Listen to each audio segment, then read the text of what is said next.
Salam dan bahagia Ibu dan Bapak Guru. Kali ini kita akan belajar materi terakhir dalam modul Memahami Murid, yaitu Ragam Strategi Manajemen Kelas Campuran. Kelas campuran adalah kelas yang berlangsung dalam dua kondisi, yaitu tatap muka dan secara daring. Keadaan seperti ini pasti cukup dekat dengan kondisi kelas saat ini. Semenjak pandemi melanda, kegiatan pembelajaran sekolah dipaksa untuk bisa beradaptasi dengan keadaan, yaitu mengadakan pembelajaran jarak jauh dan tatap muka terbatas.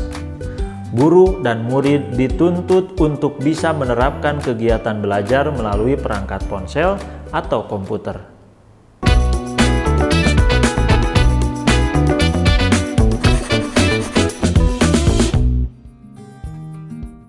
Selamat pagi anak-anak, silakan absen dengan mengirim foto pagi ini. Hari ini jadwal kita adalah berdoa, bahasa Indonesia, PJOK, matematika. Tugas bahasa Indonesia, kerjakan lembar aktivitas halaman 5-10. Tugas PJOK, mengirimkan video senam dengan lagu yang sudah terlampir. Tugas matematika, kerjakan lembar aktivitas unit 4, halaman 58-60. Tugas dikumpulkan paling lambat di jam 10 pagi. Jangan lupa kirimkan bukti berupa foto atau video saat sedang mengerjakan tugas. Selamat belajar anak-anak.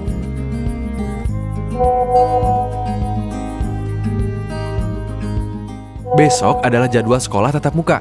Sampai bertemu di sekolah ya.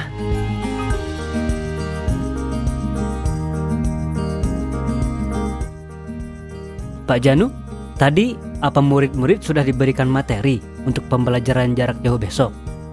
Saya kasih dari buku teks aja, Pak. Memangnya kita boleh ya memberikan materi dari sumber bahan belajar yang lain? Saya bingung. Nah, Ibu Bapak Guru, pembelajaran campuran seperti ini memang merupakan tantangan tersendiri bagi kita ya. Lalu, bagaimana strategi manajemen kelas kita agar pembelajaran kelas campuran ini menjadi efektif? Tidak jarang, saat melaksanakan pembelajaran daring, kita hanya memberikan penugasan kepada murid. Mereka dituntut menyelesaikan tugasnya dan mengunggah video atau foto hasil belajarnya melalui aplikasi yang digunakan. Murid membuka aplikasi, melihat dan mengerjakan lembar aktivitas. Setelah itu, selesai. Bahkan pada akhirnya, ada saja murid yang tidak mendapatkan umpan balik dari gurunya.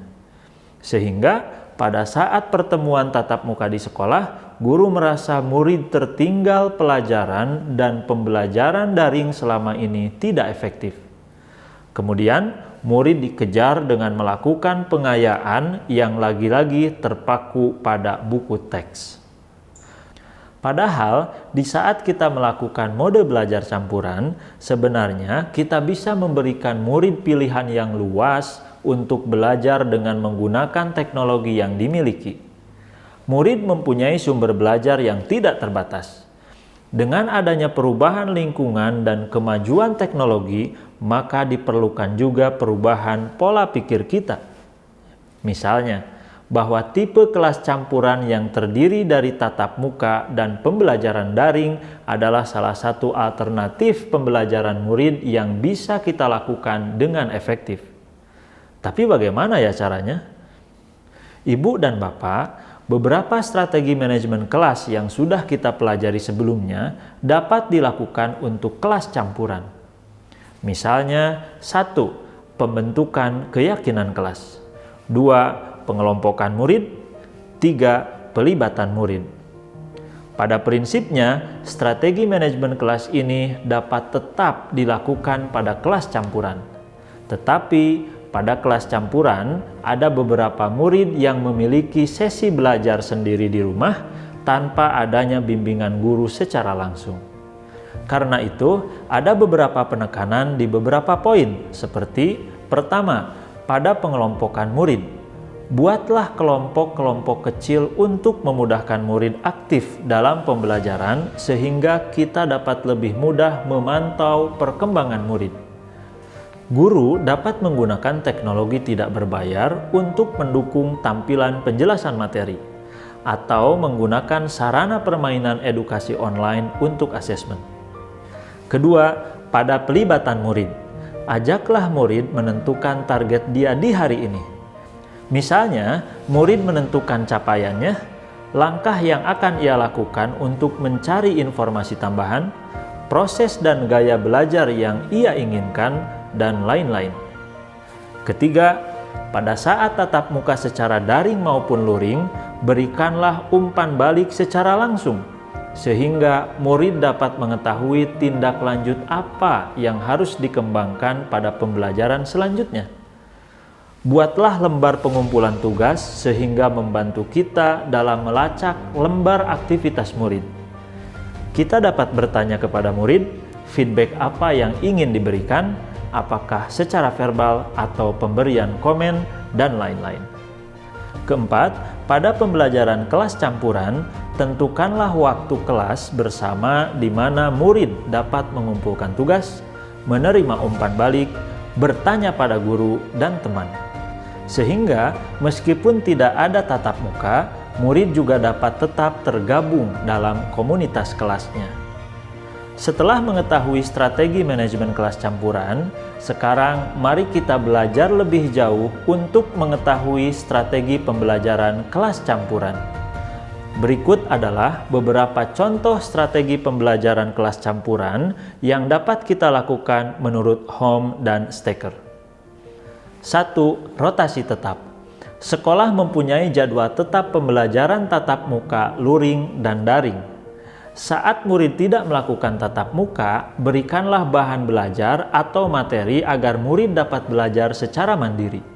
Tetapi, pastikan bahwa murid mempunyai keleluasaan untuk dapat meraih informasi dari sumber belajar lain. 2. Rotasi tetap di sekolah.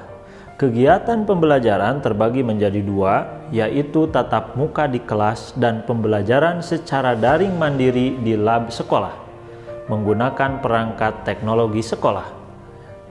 3. Kelas terbalik. Dalam model pembelajaran ini, kegiatan belajar dibagi menjadi 3 kegiatan, yaitu sebelum kelas tatap muka dimulai, murid mempelajari materi dulu di rumah, sehingga murid sudah mengerti materinya. Saat kelas berlangsung, murid mengaplikasikan dan menganalisis materi melalui berbagai kegiatan interaktif di dalam kelas.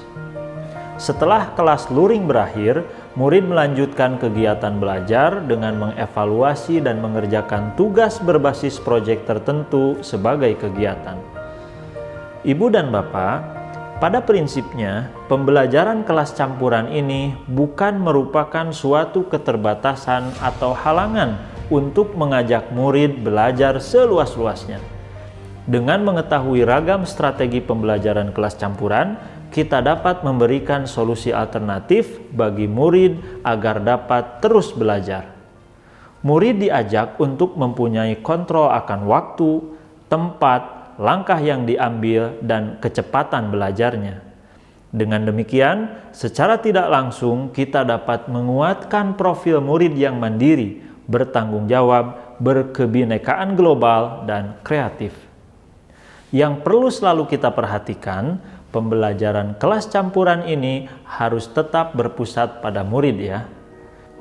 Kira-kira strategi manakah yang cocok untuk diterapkan di satuan pendidikan masing-masing? Mengapa? Tetap semangat Ibu dan Bapak guru hebat. Salam dan bahagia.